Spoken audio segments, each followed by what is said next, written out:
Hello, salutations, greetings and salutations. Welcome back to the Booshakalaka podcast. I'm your host, Tiffany Joe, and co-host Pierre. Sure! Let's all the books at murder because she can't feel it. 5 points it goes to her stomach. 10 points if it goes through her head. Let's all throw books at Myrtle because she can't feel it. 10 points if you get it through her stomach. 50 points if it goes through her head. What do you mean, meta? From Clue.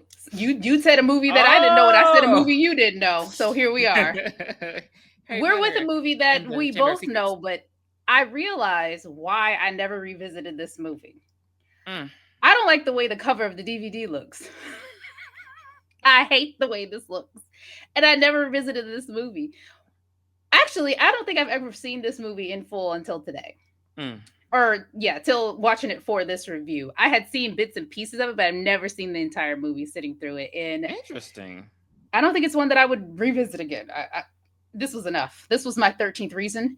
And the synopsis is, a family inherits a mysterious glass house that turns out to be far more dangerous than it seems. Trapped inside with a strange machine and supernatural forces, they must work together with unlikely allies to survive. Wow. Okay, in depth.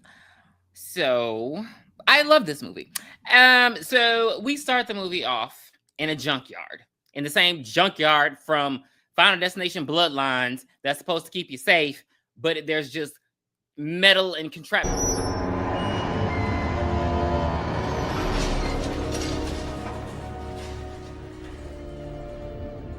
everywhere. So basically what's happening is Cyrus, this billionaire, and his friend Dennis are hunting a spirit in the junkyard. And so they have this little containment trap, and they're trying to catch the spirit. In order to lure the spirit, they're playing like some sort of Latin recording and spraying the cars with blood to draw it out. Then we have two freedom fighters come up, and they're like, hey, you can't do this. You shouldn't be doing this. Miss Honey makes an appearance. And this time she's not braiding a little girl's hair or unbraiding her hair. I'm sorry. Miss Honey was one of those remarkable people who appreciates every single child for who she or he is. But she is trying to stop Cyrus from capturing the spirit. His men take them away, and the ghost comes out and collects. What does he collect? Souls. He just murdering people, flinging them, breaking them, pulling them up the cars, crushing them like Jason, like murder.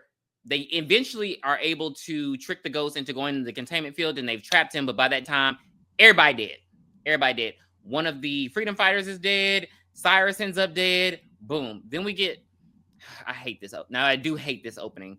Then we get this cheesy ass Hallmark opening. Oh my God. You're the most perfect big little brother. Like, oh my God, Mom, I love you so much. Oh, Dad. It was just very over the top. Like, we get it. They're a loving family, and they had to give us that by way of showing us home movies. I never once went to the backyard and played tag with my brother. Well, did you have a little brother, though? No, I played with my friends. I mean, but if it was her little brother, so she's like, you're the best little brother. So what happened with this family is the main family, their mother ended up dying in a fire. And now the whole house burned down. So, and the dad is only a math teacher, and I'm guessing they didn't have good insurance. I don't understand how That's my biggest question. If the house burned down and the mom died, where is the life insurance? This makes no sense. Now they're living in a fucking shanty. No. Yeah, I don't believe that. I don't know. Maybe they were irresponsible, because I know a teacher at the very least will have insurance. I don't know what the mom was doing, but the house was pretty damn nice. So it's like in the backyard. That's a nice neighborhood. So their financial ruin just kind of. I was like, how? Okay. So yeah, like Tiffany said, they're in a shanty, but they have enough money to have a live-in nanny. She is their no. She is their living comedian, because she's not cooking nor cleaning. She's just telling jokes the whole time. So no, because she's not a nanny. No, don't do that. So what you're saying is she's Mrs. Doubtfire. So she Mrs. Doubtfire cooked something. Eventually. She called and had that food delivered. Well, she put it on a plate. She paid for it. Maggie ain't paid for shit. But them jokes. She pays in jokes. She having there with rollers in her head, like, man, what is going on? So now even though they're living in squander, they do have a good sort of family rapport still until the daddy trip on a scooter and he starts snapping at everybody. So this creepy man come walking down the hall in slow motion. It's a lawyer. He's saying, hey, you're Cyrus's nephew, Cyrus. Oh, thank you. Because they just call him the lawyer. So he comes in and he's like, Cyrus left you this message. And he's like, oh, hey, nephew, come into my house. And he's like, why would I get this? He's a distant uncle. The family don't mess with him because he squandered the family fortune. So they on their way. They immediately just hop in the station wagon and run onto the house. For me, no. I don't. The house is deep in the woods. Like, maybe it took that long to get there. Give me the address. Oh, it's nowhere near my job or my children's school. Let's put it up for sale. No, I'm out. Now, what you need to know, well, I mean, these people don't have personalities, but the little boy is obsessed with death now. And that usually happens when when a child experiences death at an early age.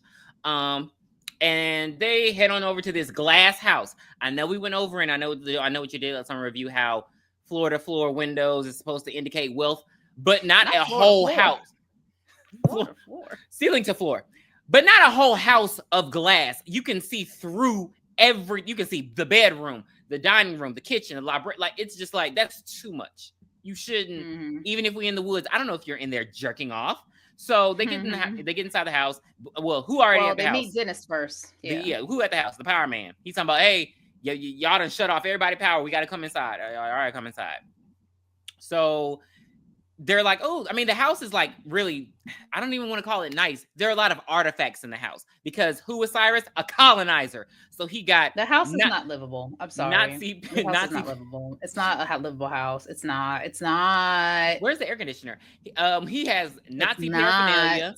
He has like all these little treasures that he stole from like African countries of color. Like, it looks racist. So and then there's Latin phrases in all the glass, so you can't even like look. I mean, you said that you can see through the glass, but I mean, it's got writing on it, so I mean, I guess you can't see too well. And how are you supposed to explain that? You can't even hang no curtains on this. Okay, anyway, so like you said, it's unlivable. They would have sold it. I don't care. They would have said, okay, we've seen it. Head back to our apartment, and we're gonna sell it because Kathy's about to graduate high school, and all I have to take. She taking Maggie with her because what the hell? I don't need a comedian, just me and the son, and we good. Bobby, we good. No, so in true horror movie fashion, what do? They split up. So Maggie and the kids go to look at the bedrooms. The lawyer is telling Arthur. Damn, what is his name? Arthur. He's telling Arthur like, hey, because Arthur's like, I can't afford this house. Like, I mean, which I thought when you buy a house, it's stupid. I thought when you buy a house, you like buy a house. So he was like, maybe he was talking about the bills, but he's like, I can't afford it.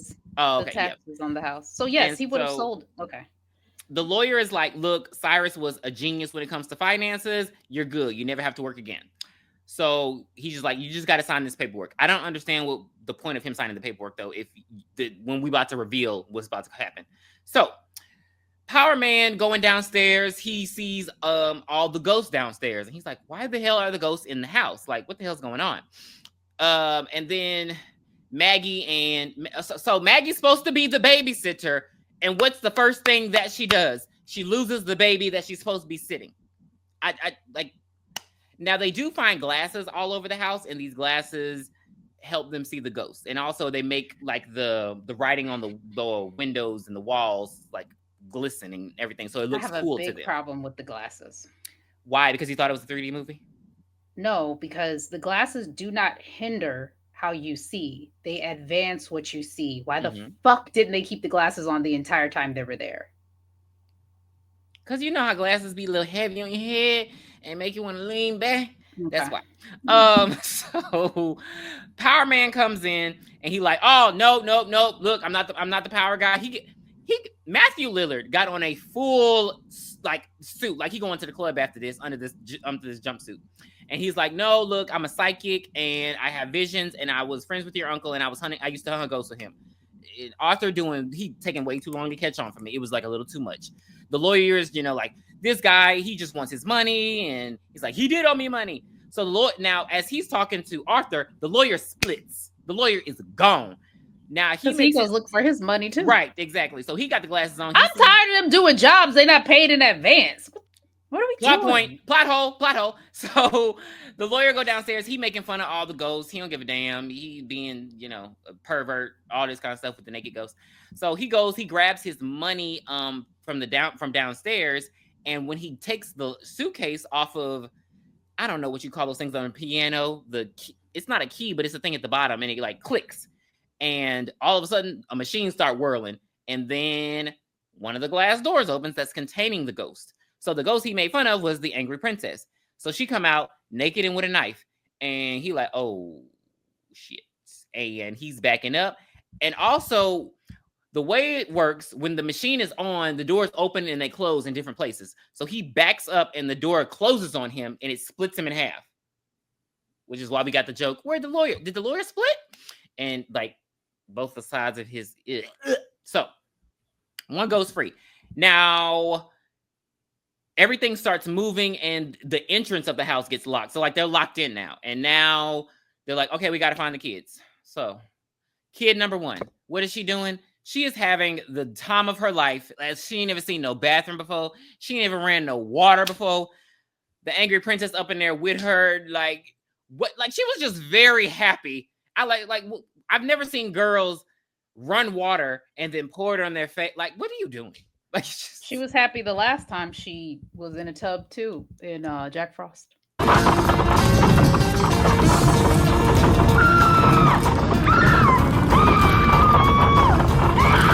I mean, she probably been dealing with like a stand-up shower, and she just wanted to take a nice relaxing bath. Ain't nothing wrong with her. She didn't do that. Bath. She splashing water on her face. Her dad come. He like, hey, where's Bobby? Was getting ready to, and then he was like, let's go. Yeah, and he's like, where's Bobby? He's with Maggie. And so Maggie, oh no, I lost him. Now we got to look for Bobby. So this whole we're looking for Bobby. Now, like the dentist is telling them, hey, there are ghosts downstairs. Why are you going downstairs? He's like, I need you to help find my son. If you help me find my son, I'll pay you all the money that my uncle. Where are you going to get this money from? Selling the house. Okay. We'll go with that. Because I don't know. You don't know how much money he owed him, though. So how are you going to pay him back? You're a math teacher. So they go downstairs, and he's telling them, like, he's telling them all the lore. Like, hey, these spells will protect you from the ghosts. You have to use these glasses to see them. And now they go down there, and they decide to split up because it's taking too long. Worst decision in the movie. Now, Bobby all the way down in the basement. I don't even understand how he got away from her, but let's go with it. So he down in the basement. He getting attacked by every damn ghost. The ghosts are literally like one ghost is saying, do not come down here. He keeps going down there. He sees all the ghosts. He falls. And then he sees the ghost of Cyrus, and then boom, he's kidnapped. So we don't know where the hell Bobby at. Now, as they're making their way downtown, walking fast. I don't know the rest of the song. They, like I said, they split up, and so Maggie and Dennis do end up seeing a ghost. They end up she's the first one who sees one, and she sees the hammer. And then I don't like the way he looks. Ugh. Yeah. So I'm trying to makeup just looks so gray. I hated it. I didn't care for I get you can only see him with the glasses, but it kept flashing too. It was like a lot of flashing, and I kept thinking, a lot of flashes. I wonder if people who have epilepsy are able to watch it, because it's like a lot. Probably not. It was a little too much. But they ended up finding Bobby's tape recorder. The dad and Kathy, Arthur and Kathy, ended up finding it. Kathy's like, okay, well, look, maybe there are ghosts. He's like, I don't want to hear that shit. Get the fuck out of my face. Baby Kathy put them glasses on, and the first thing she sees is a man in a cage. The jackal. It's a jackal! A jackal! It's a jackal! A jackal! If it wasn't that the first time, what the hell would it be right the first 10 times? A jackal! Jackal! It's a jackal! It looks like a jackal! Jackal! Jackal! It's a jackal! Jackal! Time! It wasn't right the first time you said it. Why the hell would it be right the next 10 times? What episode was that? Why was I don't know. It was on Family Guy. That's all I know. That's when I don't know what the hell was going on. I don't know why Stewie was with him. But so the jackal rolled this girl up the wall, slashing her all on her face. This was totally for the little boys. They had to make sure we saw Shannon Elizabeth's cleavage. They had to. They were like, okay, boys. I know was this PG-13? No. Oh, it was rated R? Okay. Yeah. But they had to do it. I'm like, come on, Lita. That's why she didn't get nowhere in her career, because of this ridiculousness. They just treated her like, I don't like it. It was for the little boys. But then after he frees her, after Arthur gets Kathy free from the jackal, she just splits. What? Where are they going? So the Kalina, Miss Honey, she rolls up and she helps him escape, and they go into this safe room. Uh-huh. And that's when she goes to explain the entire plot. Yes. Or the entire backstory of what is going on. And I have it here. This is not a house. It's a complex machine built by Cyrus, known as the Ocularis Infernum. And it was created by the devil and powered by the dead. Once completed, the demonic device would allow its users to see into the future. And then with her telling the story, Arthur figures out that his wife was actually the number 4 ghost, Jean. I'm going to have my moment now. I'm just going to have my moment now. Okay, so the ghosts and their origins, for those who do not know. Why do you not know? Because they didn't include it in the movie. You had to buy the DVD, and it's on one of the special features, and they go over how each ghost became what they are. So I'm going to go down your 12 ghosts that are in the house, and they see these ghosts throughout the movie. The firstborn son, badass little boy. He went over and was playing with this Indian kid. He had a toy gun. He had a real bow and arrow. Boop, you're dead. All right, the torso, Jimmy Gambino. He was a bookie. He made a bet with a made man. Anybody who knows mob movies, you know what a made man is. He made a bet with him that his fighter was going to win. His fighter lost. Baby, he fainted. He woke up. He didn't have the money. They chopped his ass up and threw him in the river. That's the torso.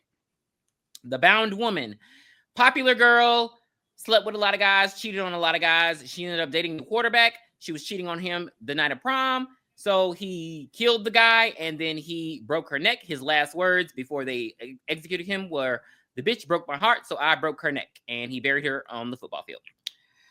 The withered lover, Jean, she's the one who died in the fire. That's Arthur's wife. The torn prince, baseball player, small town. He liked drag racing. You can't drag race and not expect to go off the rails. Car blew up. He dead. Angry princess, beautiful girl. Like most beautiful girls, she didn't recognize it. So that's little beautiful girl. Like most girls, she didn't recognize it. So she had a bunch of abusive boyfriends. She started working at a plastic surgeon's place. She started doing plastic surgery on herself, and she got blinded. So then she just killed herself in the tub. She just slashed herself with a knife. The pilgrimess, an immigrant from England. She comes to town. They don't like outsiders. You know, anytime animals and shit start dying and crops start dying, they blame the outsider. They're like, oh, she a witch. So they cornered her. To a I don't know, what do you call a farm cabin? I don't know, but anyway, a farmhouse. They set it on fire. Oh, a shed. So they trap her in a shed. They light it on fire. All of a sudden, she walks out. Not a burn on her. Oh, you definitely a witch now. I don't know why you would even play with people like that. So then they tie her up on one of the, you know the name. I do not know the name, on one of these guillotine things, like with the wooden thing that has your head and your arms locked up. And that children spat on her. They cursed her. They threw rocks at her. And she eventually just died of starvation. The great child and the dire mother. Okay, so woman, 3 feet tall her whole life. She wound up working at a freak show. She gets raped by the tall man. She has a big ass baby child. She never lets him become a man. Like, she literally babies him his whole life. He walks around in diapers for the rest of his life. So the freaks don't like them, and they end up kidnapping her as a prank. So what he does, he tears up the damn freak show. And then when he finds her, like, she's suffocated and dies. So he takes an axe and he kills all the freaks, and he displays them in the freak show. So the Jimbo, the owner of the circus, he has him mutilated. You're dead. The Hammer. Now, this was the worst one. So the Hammer, black guy, and he's in town. The white store owner accuses him of stealing to run him out of town. He's like, I'm not leaving town. Like, I didn't steal. So they find his wife and his kids. They lynch them. So he goes and he beats him to death with his hammer. So then the townspeople go and get him, and they tie him up to a tree, and they just drive nails in him until he dies, and they cut off his hand. The Jackal, Hell's Winter.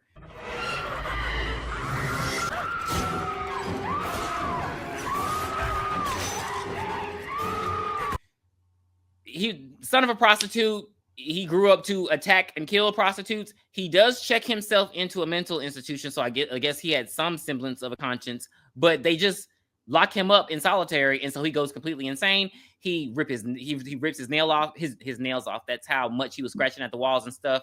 And they like tie him up with a straitjacket, so he'll stop doing that. Then his limbs get contorted, and then he hates like people, so they lock him in the basement. They put a cage over his head because he's biting people, and he dies in a fire, and they just left him there. The Juggernaut. Again, deformed. Mom left him. Bitch. Daddy had him in the junkyard working when he was a teenager. The daddy died. He didn't have no guidance. So when your dad dies and you have no guidance, you start just picking up women, taking them back to the junkyard and breaking every bone in their body. So he picks up an undercover cop. They had to literally put 50 rounds to stop his ass. And so he killed 6 officers with them trying to subdue him. Those are your 12 ghosts. The 13th ghost is a failsafe. You have to make a commitment. I mean, not a commitment, a sacrifice of true love in order to become the 13th ghost to stop the eye of hell from working. There you go. Now, Kathy dips. We don't know where the hell Kathy went. And they don't even explain. Like, my thing is, if we're the only ones in this house, how the hell are my children just randomly disappearing? Like, they should have explained that. I needed like some trap doors to just open and they fell in them. You know, I needed something like that to happen. But they just walked off. They just like, oh, let me go to the fridge. I'm hungry now. Piece of candy. Yeah, so Kalina goes to tell Arthur that his children are in danger. He's like, yeah, I could fucking assume because I ain't seen them bitches in a long time. Where the hell is Bobby? Where has Bobby been? So after again, she does tell him that the only way that he can save them is to basically give his soul, like you said. So they're putting him up on the path to be that 13th ghost. And Dennis doesn't want it to happen. He done got his ass beat by the Torn Prince. He kind of delirious. Now, and I mean, Maggie does step in and say, I'm not gonna let you kill yourself. She's like, nah, you gotta stop. Like, she's just giving all this commentary. Wait, no. She lies and said that the sacrifice of pure love could combat all the evil and shut it down. That's what Kalina tells him. But we find out that it was all a ruse. Now, this is because he's like, okay, so if I don't want to kill myself, can you still stop it? She's like, well, she has a bunch of dynamite. And I'm like, well, that's going to kill everybody, but okay. Boom goes the dynamite. The crowd's enjoying it, and it looks like the umpire's going to let him finish. Oh, and boom goes the dynamite. He wants to go out and look for his kids before he makes this sacrifice. And he's like, tell him bye at least. But this part was stupid to me because their plan. This was a dumb plan. Because okay, so what can stop the ghosts? Only the little writings and like flares. They run from like flares. But she only has one flare left. So they're like, okay, we're gonna take this glass that's in the library, and they're just holding the glass. It's like that's not protection. Like it's better than nothing. It's better. So him and nothing. Dennis go out to look for the kids. Baby, Dennis, he been getting visions this whole time. Anytime somebody touch him, he has a whole damn contusion. He saw a vision of himself dying earlier, and so all the ghosts are free at this point. So he gets killed by the Hammer and Juggernaut. They break him up, like they whip his ass and they break him apart, like, and he dies. Now, by this time, Kalina and Maggie are downstairs in the basement by the machine. And Maggie turned around, she got the glasses on, and she sees Cyrus, and she's waving the flare. She's like, Kalina, it's not working. Kalina is like, all right, well, let me save you, girl. She grabs the Book of Shadows, bam, hit the black woman over the head with a book. Cyrus is not dead. He faked his death.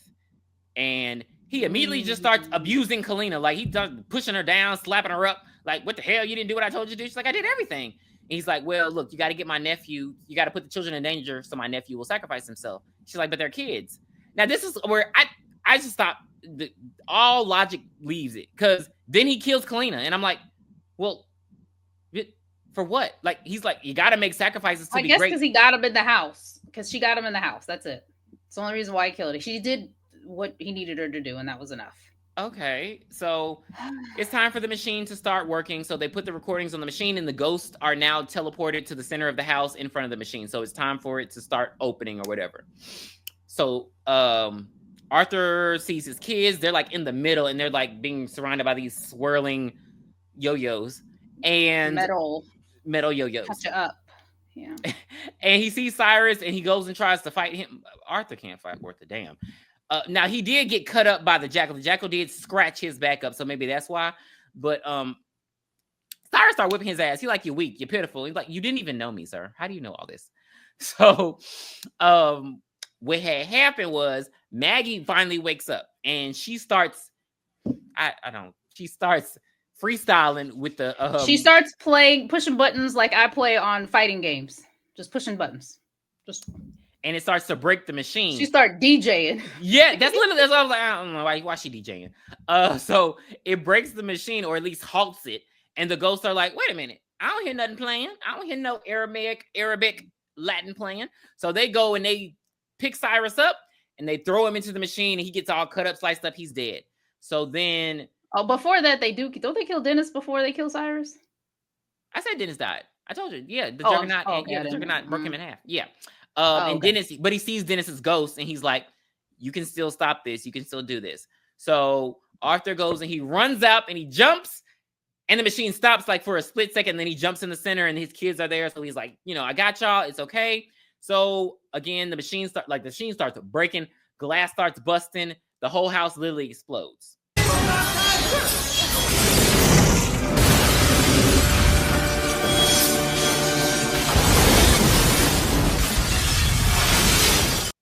And everybody's okay though. And you see the ghost and they're just like going off into, I don't know, hopefully they're like turning over a new fucking leaf because damn, they was killing a lot in this movie.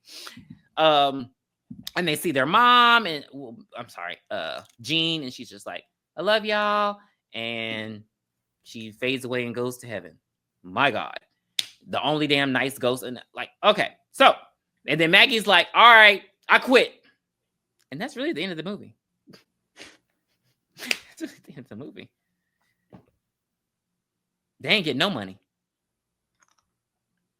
But the lawyer had the money next to him. He did have a suitcase full of money. So all you really got to do now is go downstairs and grab it. So maybe their finances can get fixed. Maybe. But that's 13 Ghosts. They are coming out with a TV series. So they can go into detail about each ghost like they should have done in the movie. So you knew the backstories of the ghosts. So that's in production now. Ratings. 2. I was not interested. My mind was in other places other than 13 Ghostville. Special effects were pretty cool. It did take a big hit with all of the cuts and the flashes. It was super excessive. I felt like I was watching just one long MTV music video. It was too much. It was too many cuts and flashes. I feel like I want to go back and watch the original because this is a remake. And I feel like the original might do it justice, but I just didn't really like the story. I don't know. I wasn't feeling it. I wasn't feeling it when it came out in 2000 whatever, and I'm not feeling it now in 2000 whatever. But I can see why people like it. I can see that, but it just wasn't for me. Not for your girl. So I'm going to give it a 4. I do watch this movie quite annually, especially when I'm at work working on shit. It's just one of the movies you put on the background. I am a cult fan. I think the lore of the ghosts is very interesting, which is why I think they should have included in the movie. Because when you just have ghosts by their names, it's like, well, how'd they get here? Like, what's their back? Like, I want to know stuff like that. Like, I listen to DVD commentaries. So I just thought that should have been added in because it was like, as you can tell, it was a very quick movie if you take out all that. And it's just like the ghosts attacking people. And it's like, why are you attacking me? Like, I didn't do anything to you. So, yeah. Because it's not like they had to. Like, they say, oh, violence is all they know because they died violent deaths.